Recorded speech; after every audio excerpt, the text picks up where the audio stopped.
The Subaru WRX is a legendary nameplate, and while the STI may be dead, the TS rolls into 2025 ready to hit the track. We're going to find out where it stacks up on our leaderboard coming up. You know, our previous encounter with the Subaru WRX left a lot to be desired. We found it to be a front-heavy, tippy tire grinder. But new for 2025, the TS package is here, and it is a much more welcome partner on track.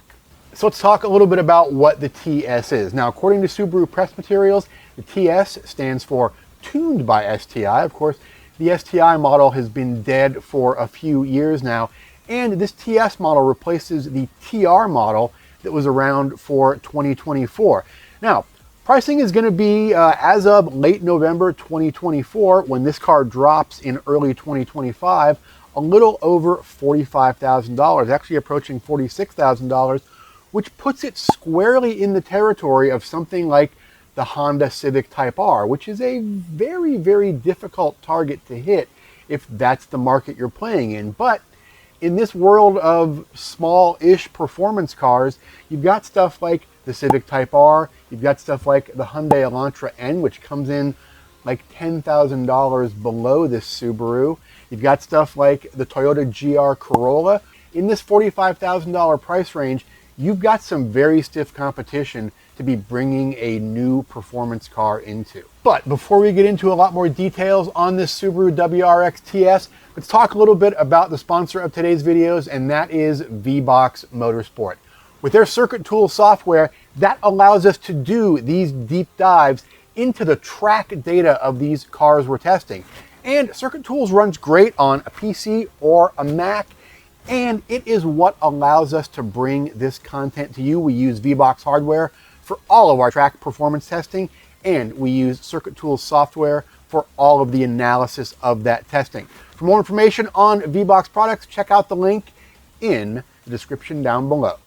So drivetrain-wise, the Subaru WRX TS doesn't really add anything to the rest of the WRX lineup.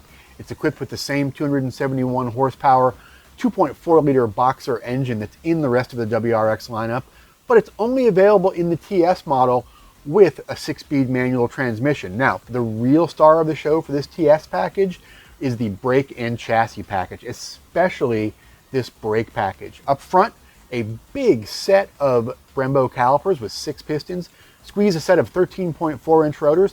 12.8-inch rotors in the back are pinched by 2-piston Brembo calipers.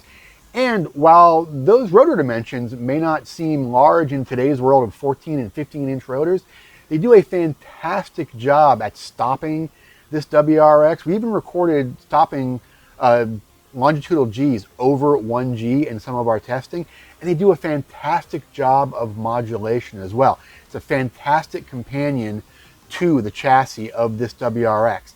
Now, chassis-wise, the TS package is augmented with a set of adaptive shocks, which have multiple comfort, normal, and sport settings. And those adaptive shocks are matched with a set of springs that's purported to be about 5% stiffer than on other trim levels of WRX. And it makes for a fantastic package. Great shock control, great reaction speed, and unlike the base model of the WRX, which really put a lot of demand on the front tires, you were doing a lot of weighting in corners. This is a WRX that you can actually do a little bit of carving with. You can actually feel a lot better through both the steering wheel and the entire chassis, through coming through your hips, coming through your back, about what all 4 tires are doing, and you can engage all 4 tires much better in the cornering process. The braking and handling of the WRX TS is also particularly impressive, given that it ships on a set of Bridgestone S007 Potenza tires, which are a fairly well-rounded all-season performance tire, not like the dedicated hardcore summer performance tires that some of its competition ships on. So you've got a great touring, sort of all-weather performance tire that's producing some fantastic numbers and some fantastic feel under this WRX. Inside the car were fans as well. The Recaro seats that are very similar to the seats in the BRZ TS that we tested recently. Recaro is doing some fantastic things for Subaru because these are grippy, they're supportive, they're not overly supportive in certain areas, they're easy to hop into and hop out of, but they're also great companions on the street and on the track, and they give you the support to actually make this a really decent track car. You're not spending a lot of energy holding yourself in the seat's doing the work for you, and it provides a good relationship between the wheels, the pedals, the seat, and the shifter. Now the shifter is maybe not the best shifter that I've ever used, certainly not in the segment. When shifted fast, does its job fantastically. Slots into gear easily, never missed any gears going across the H pattern from say 2 to 3 or from 4 to 5. Does its job fantastically well there. On the street though, it just feels a little bit clicky. It's a little hard to describe actually. It feels very light. It feels like it's made from overly lightweight materials, which don't really give it a feeling of heft and quality, and it feels like you really need to move the thing quick to get it to do its job. When you move it slow, it feels like there's some extra action going on there that maybe even a little more mass damping would solve. But look, we will take a decent shifting manual 6-speed over a CVT any day of the week. So bravo to Subaru for continuing the tradition that these cars started with, which was a car with an attitude, a car that you could drive in all conditions very quickly and do a lot of very cool things with. You know, the WRX has been blunted over the years. When it first dropped in the US in the early aughts, it was kind of raw, it was kind of edgy. And it's become a little bit less so over the years, but it's great to see Subaru continuing the tradition of a proper 6-speed manual transmission that also provides for fantastic heel and toe action with some well-placed pedals, and those excellent, easy to modulate brakes help that equation as well. But look, I can only tell you so much about what the Subaru felt like from behind the wheel. The data is going to tell the rest of the story. So this time let's take a look at the Mac version of Circuit Tools here and see what the VBox data is telling us at the Florida International Rally and Motorsport Park, which is our official test track. So the first thing we're going to do is we're going to bring up the data log of just the Subaru WRX TS, and I'm going to show you some really interesting things. We can see that this is a pretty good looking graph. Nice sharp peaks at the ends of the straightaways, which shows we've got some fantastic brake initiation. But let's bring up our longitudinal acceleration curve here, and we can just kind of scroll through here to some of the harder braking areas, and we can see that we are producing there. Here's 1.06 G of deceleration shortly after the initiation of braking into the firm's T5. That is fantastic brake performance for a stock car on Bridgestone S007 Potenza tires, especially a big front heavy car. Just fantastic braking. I want to bring up a comparison here between the WRX TS and the GR Corolla. Now the GR Corolla was faster, but let's see where it was faster. And scanning down this chart here, we can see the WRX curve in red, the GR Corolla speed trace in green, and we see wherever these speed traces separate. I'm going to close our longitudinal acceleration here. The main places these speed traces separate is down the straightaways. The WRX is just getting dog walked in the straightaways, and that's the difference between 273 horsepower and over 300 horsepower for the GR Corolla. We can see it's a notable difference in all of these straightaways. Now look at this braking trace here.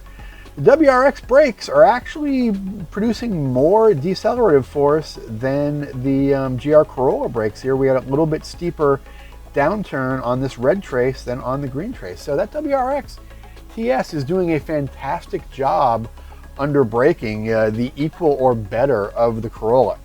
Now the GR Corolla is out-cornering the WRX TS in a couple of spots, but not really habitually throughout the trace there. We look at areas here like turn 3, and we see Both cars going through the turn 2-3 complex at the firm.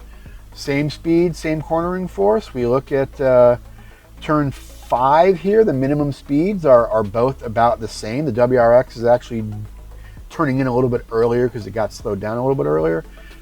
We look at the speed through the hairpin. The WRX has a faster turn in into the hairpin and has a little bit slower turn in into turn 8, but overall the speeds through turn 8 here nearly identical to the GR Corolla. So we see good handling and very, very good braking from the WRX TS. We just aren't seeing the thrust that something like that GR Corolla has going down those straightaways, and that is where all the difference is being made. In fact, if we turn on the Delta graph here for our lap at the firm, we can see the areas where this line here, this is our Delta graph, wherever this line goes up, that is the GR Corolla gaining time on or above the WRX. And we can see that wherever it is going up, like here,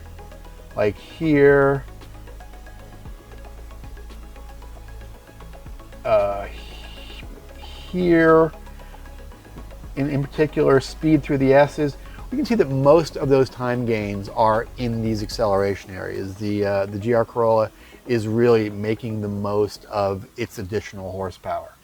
So who is this thing for? Well, I think it's still fair to say that even though you've got a lot of passion around all these brands in this class, the most passionate fans of any of these cars might be the Subaru fans. And you know what? They're not really wrong. Subaru has really done a lot to cultivate the image, the style, the performance, and just the general vibe of the WRX over its entire lifespan in the world and certainly in the US. And this TS is another nice swing at those exact same fences. Would we like an STI model that competes on the dyno with a Civic Type R or a GR Corolla? Yeah, absolutely we would. In fact, this chassis is so good that it could easily handle Civic Type R or GR Corolla power levels. We would love to see that in a true STI model. And I think that would really cut the difference in lap times between this 271 horsepower WRX and those 300 plus horsepower cars that it's competing with.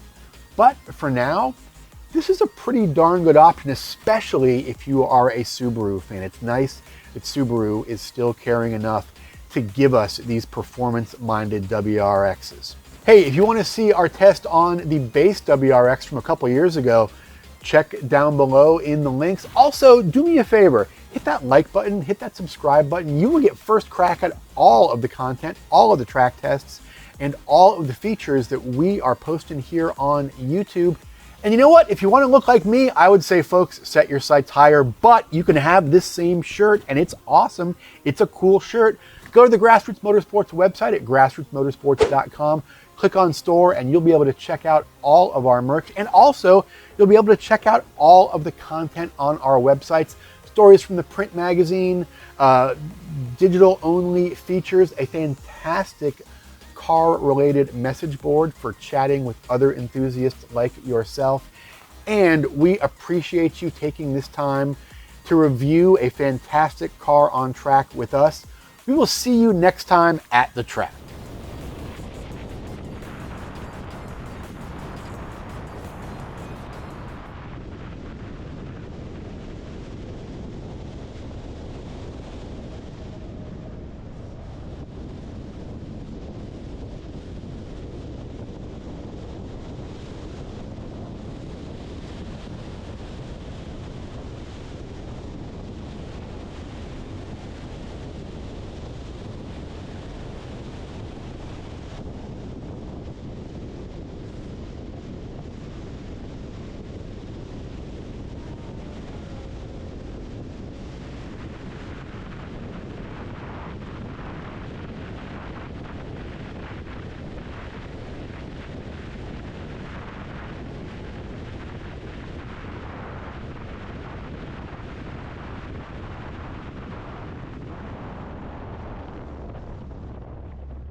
Want to see more content like this? Make sure to hit that subscribe button and like this video. And for more information, visit us online at grassrootsmotorsports.com.